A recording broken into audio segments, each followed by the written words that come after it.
আসসালামু আলাইকুম everyone, welcome back to my channel. আজকের রেসিপিতে থাকছে ফুলকো ফুলকো নরম তুলতুলে ও সফট রুটি। যাদের রুটি শক্ত হয়ে যায় বা ফুলে না বা যারা সারাদিন নরম তুলতুলে রুটি রাখতে চায় তাদের জন্য আজকের আমার এই ভিডিও।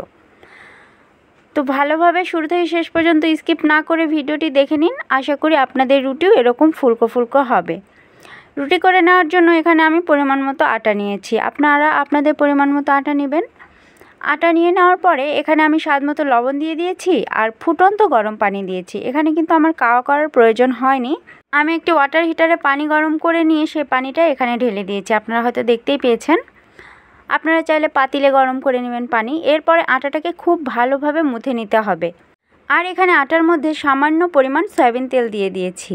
এটা মাখাতেও সুবিধা হবে আর এই তেলটা দেওয়ার ফলে রুটিটা অনেক নরম হয় আর অনেকক্ষণ পর্যন্ত রুটিটা নরম থাকে। এভাবে খুব ভালোভাবে একটা সফট ডো তৈরি করে নিয়েছি। এবার আমি লেচি কেটে দিব। আপনারা কতটুকু রুটি মোটা বা চিকন রাখবেন সেই অনুযায়ী লেচি কেটে নেবেন। তো দেখুন আমি এই পরিমাণে লেচি কেটে নিচ্ছি। এখানে সবগুলো লেচি কেটে নেওয়া হয়ে গেছে। এখন আমি এগুলোকে বেলে নিব। আমার কাছে তো এই রুটিটাই সহজ মনে হয়, কারণ এখানে আটা কাই করার প্রয়োজন হচ্ছে না। আটা কাই করতে গেলে দেখা যায় যে পাতিলের তলায় একটা রুটির পরিমাণ আটা লেগে থাকে। তো সেটাও যদি আপনাদের ঝামেলা মনে হয় তাহলে এভাবে খুব সহজেই নরম তুলতুলে রুটি তৈরি করে নিতে পারবেন। তো দেখুন আমি এখানে সবগুলো রুটি বেলে নিচ্ছি আগে, এরপর ভেজে নিব। একে একে সবগুলো রুটি বেলা হয়ে গেছে। দেখুন আমি এভাবে বেলে নিয়েছি একটি শ্রেণীতে। এরপর চুলাতে একটি তাওয়া দিয়ে ভালোভাবে হিট করে নিতে হবে। ভালোভাবে হিট করে নিলে রুটিটা দেওয়ার সাথে সাথেই উপর থেকে কালারটা চেঞ্জ হয়ে আসবে। তখন এটাকে উল্টে দিব। উল্টে দেওয়ার কিছুক্ষণ পরে আবার ওই পৃষ্ঠাও হয়ে গেলে উল্টে দিব। এরপরে দেখবেন রুটিটা খুব সুন্দরভাবে ফুলে আসছে। আর যখন রুটিটা ফুলে উঠবে তখন একটু প্রেস করতে হবে।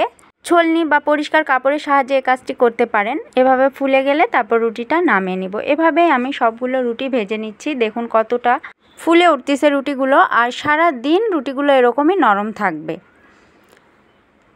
তো আমার ভিডিও যদি ভালো লেগে থাকে তাহলে চ্যানেলটি সাবস্ক্রাইব করে পাশে থাকা বেল আইকনটিতে ক্লিক করে রাখবেন আমার পরবর্তী নতুন কোনো ভিডিও সবার আগে পাওয়ার জন্য।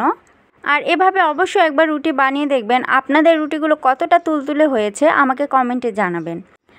আর কথা বাড়াচ্ছি না, আজকের মতো এখানেই বিদায় নিচ্ছি। পরবর্তী নতুন কোনো ভিডিও নিয়ে আবার হাজির হয়ে যাব। সে পর্যন্ত সবাই ভালো থাকবেন, সুস্থ থাকবেন, এ কামনায় শেষ করছি। আল্লাহ হাফেজ।